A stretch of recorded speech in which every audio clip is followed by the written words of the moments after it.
Oui, en effet, Michel, c'est une histoire qui avait fait la manchette à l'automne 2020 à Sainte-Thérèse. Vous allez voir des photos et images filmées ce matin ici au Palais de justice de Laval de Patrick Desbiens.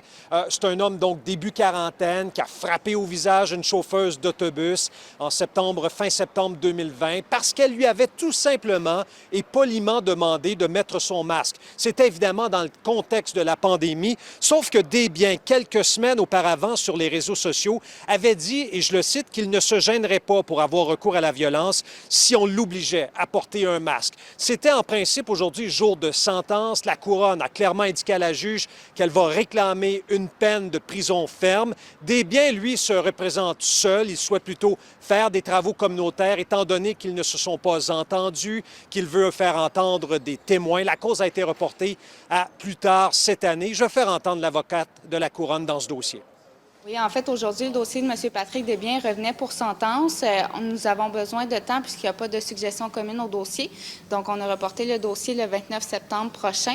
La position de la poursuite est une peine de détention ferme, considérant les impacts que ça a eu sur la plaignante au dossier qui faisait son travail dans un contexte de COVID.